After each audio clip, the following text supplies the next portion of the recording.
Hi, Dr. Lindsey here. I'm going to go through 3 repair cases, and they're similar and different. 2 of them had a strip, one had FUE, and one of the strips also had FUE.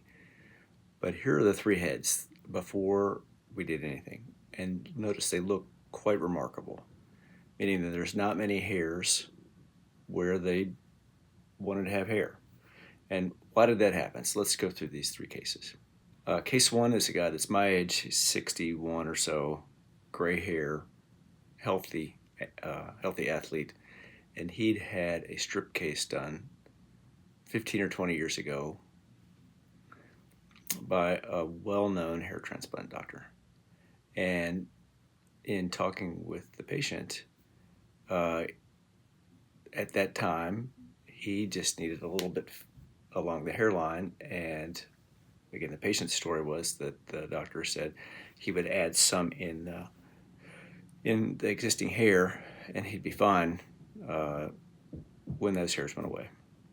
Now, if you watch enough of my videos, I consistently tell people that there's no such thing as preventative hair transplant. Sometimes you can do it a little early if the schedule suggests you should because of work or maternity leave. But if you're going to do a hair transplant, you really need to shave down the area you're working in and pack it as if you're going to be bald there. Because if you don't, when the hairs that you're working around go away, it looks like you had a bad hair transplant, which is what in effect you've had. So here he is after what he describes as 2,000 grafts by a well-known hair transplant surgeon. His scar is good, and so we need to fix at least his left corner, and then the discussion is, do you add more hair here or do you add further back?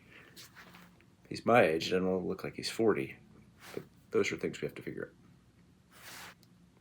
Case 2 is a 50-year-old healthy fellow who had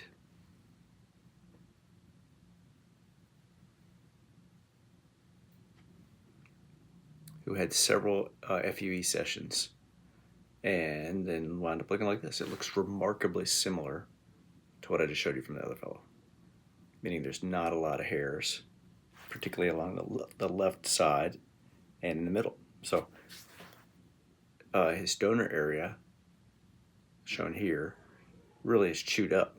I'm not sure that those are FUEs, but rather mini grafts or plugs.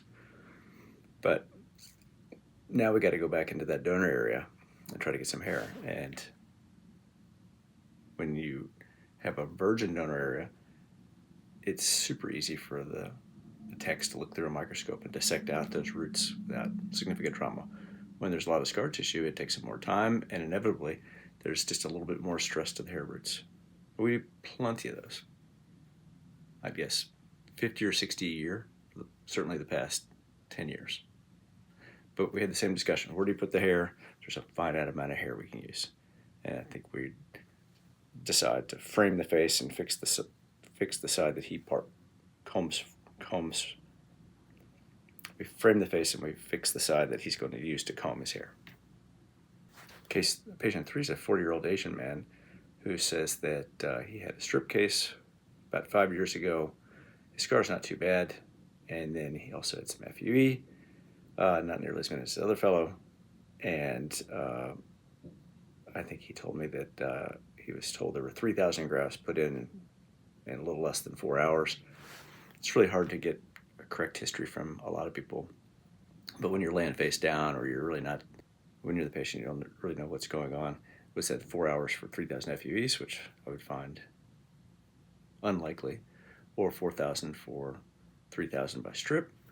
It's just tough to know. But in any case, he looks very similar to the other 2 fellows, and so we come up with the same. And so we come up with the same kind of plan to deal with the front part of the hairline, and then all 3 of these guys will likely have sufficient hair down the road to do a second case on if they choose to proceed.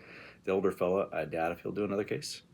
When you're 60 like me, I just heard from a guy put up his son's video yesterday, and he got a good result, and at 61 or 62, he doesn't want to do a second case, whereas I think his son does. The 50-year-old guy is probably a 50-50 chance, and the 40-year-old guy, I suspect if he grows in well, yeah, we'll probably do a second case on. So let's go through their cases. So with patient 1, we tape his hair up in the back and cut out a strip, and out of that strip we got 2,032 grafts. And some of the grafts that he paid for elsewhere were working, so we work around those. So when you see this end of case result, you'll notice it's a little bit patchy because we don't put hairs where he had previous hairs. But this is him at the end of the case, and he came daily for cleaning, and this is him in a week. Patient 2, here we tape his hair up, and we cut out his donor area, and notice immediately that there's a bunch of holes where there aren't any hairs in the donor strip, or in the donor area, and then in this strip. And you also notice that there are some white marks indicating scars, and there's hairs coming out of them, which mean that when they took that graft out to put it someplace, it didn't have a root on it because the root was still there and came back. I see that all the time. I've got a video entitled Inconvenient Truths of FUE, where we go into that in more detail. But essentially, here's a hair with a root, two hair follicle. You pull this out, but sometimes I'm certain that sometimes people plant hairs with no root because they've told the customer that they're going to get X number of grafts, and they got to put something in their head, or they got to give their money back, or they don't get paid as much. I'm certain that happens commonly in the hair transplant industry. So anyhow, we take the strip out, and out of his strip we get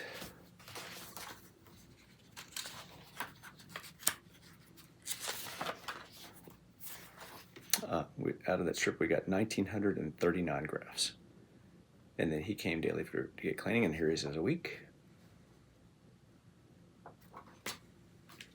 And patient 3, we tape his hair up, and we cut out his old strip scar, and he had a few what looked like FUE marks in it. It's really tough to know exactly what went on, but out of that,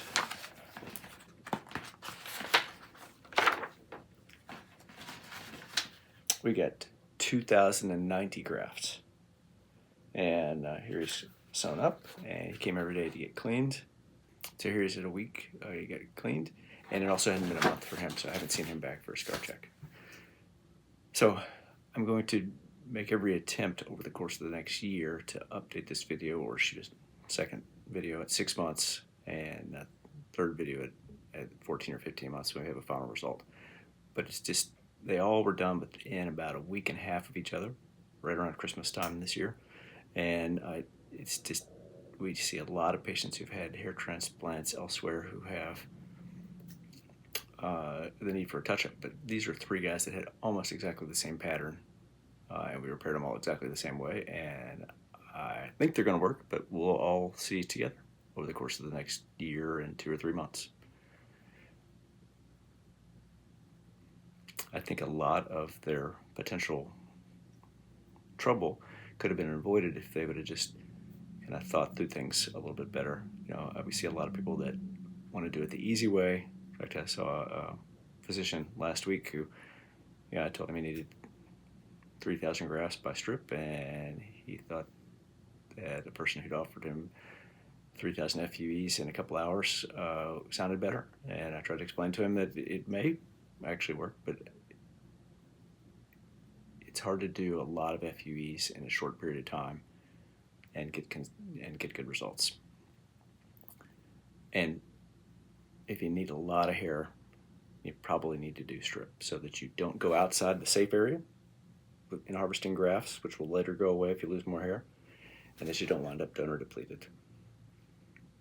Do your research. If we can help you, please give us a call. Thanks.